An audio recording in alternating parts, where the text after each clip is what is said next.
บายดีท่านผู้ชมพบกันอีกแล้วกับรายการเสียงแค่เล้าข่าวประเสริฐวันนี้ข้าพเจ้าจะพาท่านผู้ชมไปร่วมเข้าแคมป์กับคริสเตียนกลุ่มหนึ่งที่เมืองฮอลแลนด์รัฐมิชิแกนแคมป์เล้าปีนี้จะมวนหรือบ่มวนหรือว่าจะเป็นอย่างใดนั่นขอเชิญท่านผู้ชมไปเบิ่งเอาที่ท่านผู้ชมจะได้เห็นนี่เป็นแคมป์ปีทำอิฐของพี่น้องชาวเมืองฮอลแลนด์ซึ่งได้จัดขึ้นที่เลกดูมอนในเมืองเอเลแกนรัฐมิชิแกนซึ่งเป็นระยะทางจากเมืองฮอลแลนด์ไปประมาณ30 ไมล์ How's going? Good. How's the camp? Good. You swim? Do you get any mosquito bite? Yeah. How many? I don't know. A lot. ให้เฮาพักกันไปเบิ่งว่าตื่นเช้าขึ้นมาพวกเขาเฮ็ดหยังก่อนได้แต่เบิ่งเป็นหยังบ่เป็นอันนี้เมกปลาเมกปลาทีม A ทีม B มีปิ้งไก่มีไก่ปิ้งมัสาลีทุกแนวนี่ผู้ใหญ่บ้านบาดิสำหรับพี่น้องในเมืองฮอลแลนด์พวกเขามีคำขวัญว่าเรื่องกินเรื่องใหญ่เรื่องตายเรื่องกลางเรื่องคุกเรื่องตารางเรื่องน้อยว่าซั่นเพราะฉะนั้นเขาจึงถือว่าเรื่องกินนี่เป็นเรื่องที่สำคัญบ่แม่นแต่กินในฝ่ายร่างกายเท่านั้นแต่กินในฝ่ายจิตวิญญาณด้วย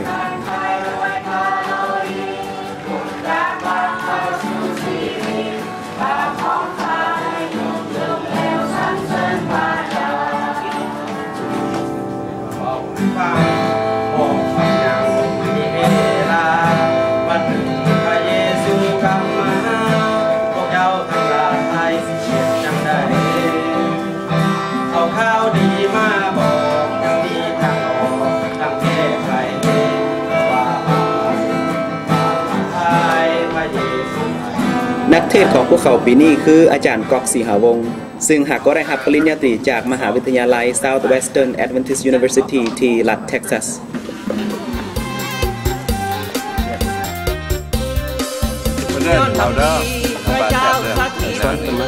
ผู้นี้คือทานเสวยศรีหาวงศ์ซึ่งเป็นประธานแคมป์ปีนี้มาแก้ความฝันให้พวกอายฟังว่าพวกเขาพากันไปมัดเขาแต่ว่ามัดพวกเจ้ามาล้อมวงเป็นแถวมัดเจ้าล้อมวงพวกอายบอกประสงค์จึงเพิ่มความเพียรหลังจากรับประทานอาหารเที่ยงแล้วพวกเขาก็จัดเวลาไว้ประมาณ 3-4 ชั่วโมงที่จะมีการสนุกสนานอย่างเช่นการเล่นเกมและการมวนซืนต่างๆพวกเขาได้จัดเกมแข่งขันกันระหว่างฝ่ายหญิงและฝ่ายชายเกมทำอิฐนี่มีชื่อว่าจัดเอเกมนี้ฝ่ายชายสู้ฝ่ายหญิงบ่ได้ต้องยอมแพ้เกมที่2คือเกมทรงหมักบานด้วยการคาบใส่บะไลน้องและพ่อจะพะเนาพะนอคงภาคหรือใด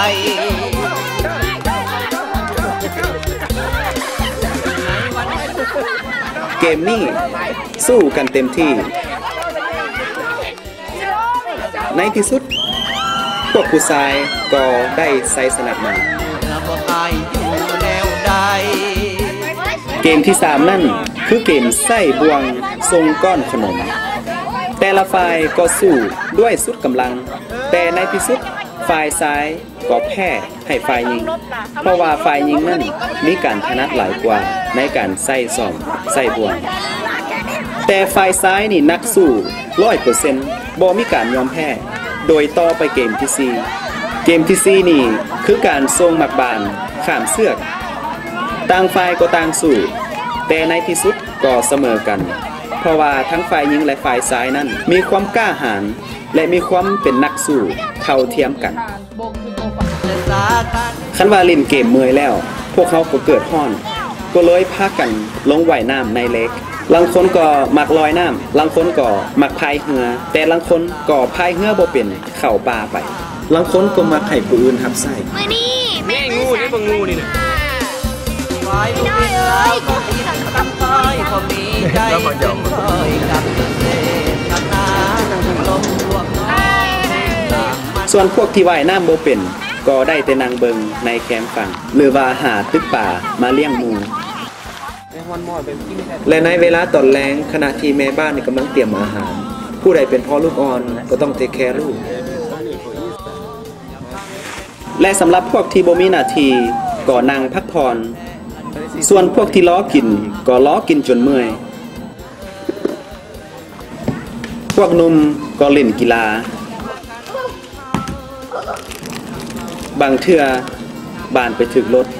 พอเกือบให้กำลังเดินมาฝ่ายเท้าอยู่ดาก็เลยมีแผนการยิงลมกับพวกน้องอายให้เอาเหล้าไปขายอยากฆ่าเราซะหรือว่าบางคนก็สวยโอกาสลับบางคนก็ได้นอนดีบางคนก็ได้นอนบ่ค่อยดีปานใด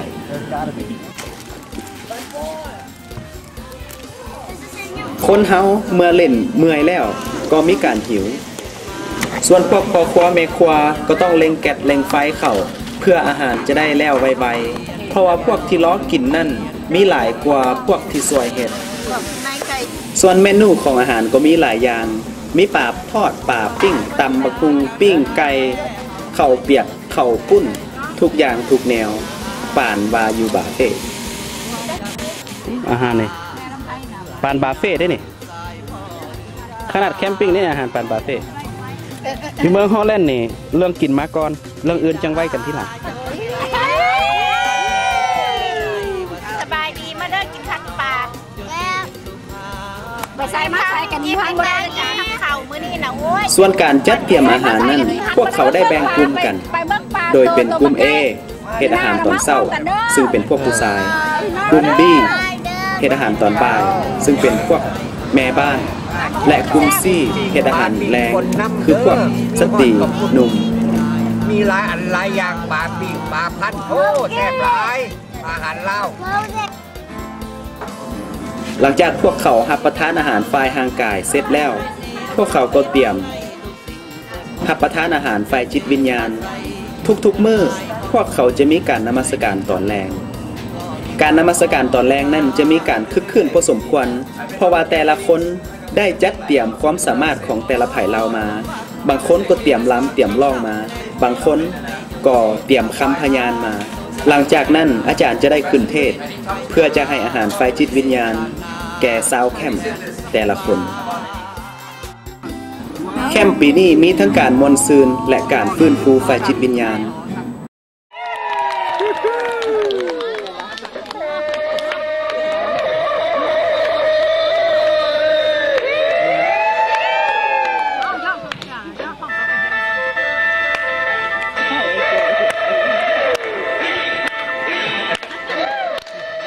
ส่วนตอนแรงของวันสุดท้ายของแคมป์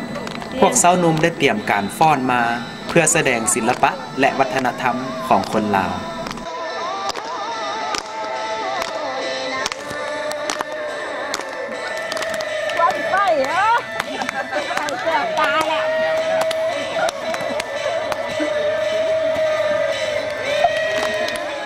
แคมป์ปีนี้มีทั้งการมวลซืน